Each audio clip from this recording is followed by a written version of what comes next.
title to the land. And so now it's October. And they went out and started digging new graves. Hundreds and hundreds and hundreds of them.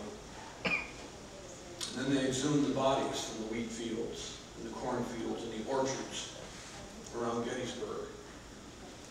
It is said when Abraham Lincoln spoke on that November 19th at the dedication of the cemetery, the scent of fresh earth was still in the air from the newly turned graves.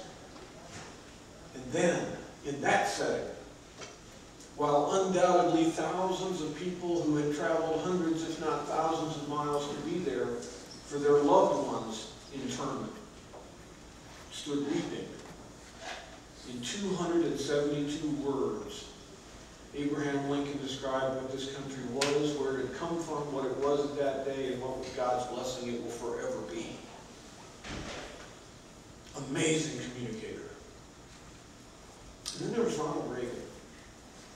You know, there was that time during his presidency when he was known not so much as the commander-in-chief, but the comforter-in-chief. It seemed like time after time, as a nation, we were holding our head down. There was the horrible Marine barracks bombing in Beirut. And something like 250 Marines and sailors were killed on a Sunday morning, the first suicide bombing of what we now know as the War on Terror. And then there was the crash of the Aero jetliner that was filled with soldiers from Fort Campbell, Kentucky, just south of where I live in Evansville. And again, 250 Americans just before Christmas died. A month later, millions of young school children were watching television to see something that had become so routine and so ordinary that we all took it for granted. You see, in the 2 weeks prior to that, a school teacher named Krista McAuliffe had been broadcasting across nationwide TV into the schools lessons about what it would be like to travel in space. And on that January 28, 1986, that mission was to begin. Millions of school children watched that morning, and for 73 seconds they saw what we've all been used to seeing. And then in one horrific second, saw what we will all remember forever. That night, Ronald Reagan was scheduled to give his State of the Union address. And he realized that what those children had just seen made the State of the Union the wrong thing to say that night. But he did take the national TV time. And there, in a very short but poignant comment, he spoke of what those children had seen and the loss. He spoke of how the Challenger 7 were leading us to the future, and where they were leading us, we would continue to follow. He ended his words with a little poem from something called High Flight. Oh, I have slipped the surly bonds of earth and danced the sky on laughter's silvered wings. And while there with upward lifting mind I trod the high untrespassed sanctity of space, reached out my hand to touch the face of God. Ronald Reagan could communicate in times of grief, like Lincoln. I'll close with what I think was the greatest speech Ronald Reagan ever gave, and you've probably never heard it. It was in 1983. He was building up towards the re-election effort of '84, and it looked like one of the strongest voting blocs that had supported Ronald Reagan was about to leave him. It was in the midst of the Cold War.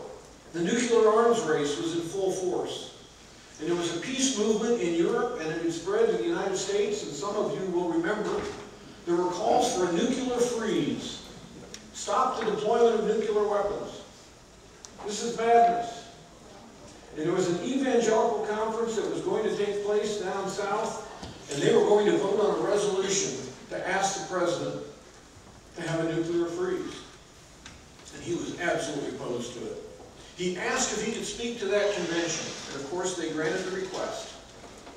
And while there, he said in a few simple words this: do not be tempted by pride when considering your resolution. Do not be tempted to place yourself above the fray and look down and judge both sides as equally at guilt in the arms race.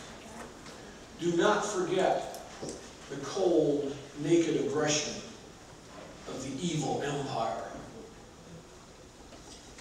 Whoa. Presidents don't call other countries names. Statesmen don't seemingly insult other nations by calling them evil empires. Well, as you can imagine, the left-wing media in this country went crazy. The Democrats went crazy. How dare he? He's just going to aggravate them. He's going to provoke them by calling them the evil empire. He was asked to take the words back.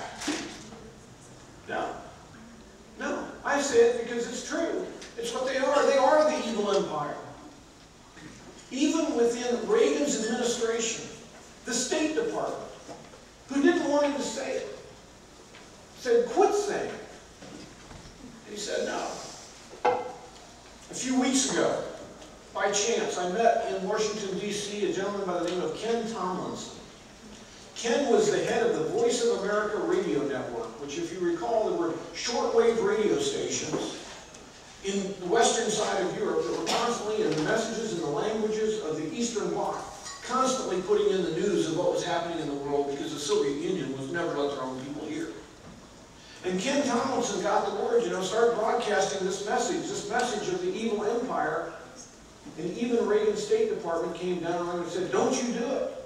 And so he was in a quandary. He sent word to the White House, what should I do? And Ken told me the proudest possession he owns is a little note he got from the President of the United States that said, Ken, keep it up, don't stop. We didn't know that was going on. But let me tell you the impact. 2 years later, on a January night, inside a Soviet prison in Siberia, there was a Soviet Jew from the Ukraine whose name was Anatoly Sharansky. Sharansky was in prison because he had been caught with magazines from the West. That's all. But in the Soviet Union, where all knowledge was to flow through the state, that was a major crime. Sharansky was known as a refusnik because he refused to accept anything less than intellectual freedom. On that January night in that frozen Siberian prison, he had a little stub of a No. 2 pencil. He tore the back of a piece of cardboard from a carton of cigarettes, and he wrote a simple little note. He rolled it up real tight and gave it to the one friendly guard in the place, who passed it on to his sister, who gave it to a cousin, who took it to France, who put it in an envelope. And a week later, it was sitting on the desk in the Oval Office. And that little note said simply, Dear Honorable Mr. President Reagan, do not cease in speaking the truth, for you give us hope. Hope? Can you imagine? You're locked in a frozen prison for 20 years, and the very fact that a Western leader is calling out your government is giving you hope. It's not the kind of hope somebody else is going to pay your medical bills. It's the kind of hope of freedom and liberty. We gather tonight in the names of Abraham Lincoln and Ronald Reagan because they were visionaries and they were absolutely committed to human freedom and dignity. Those of you who are candidates, especially those of you who are candidates for the first time, I hope you think about the fact that as first-time candidates, you get to connect with a party that believes that freedom is God-given and that government should be limited because as government grows, the individual freedom is reduced. It's true at the city level, at the state level, and at the national level. My friends, we gather as Republicans, yes, to celebrate what happened last fall, to look forward to what will happen this May and this fall, but let us always gather to remember that we are walking, we stand in the shadows of giants who stood for freedom, and that is a legacy we should all be proud to share. Thank you all.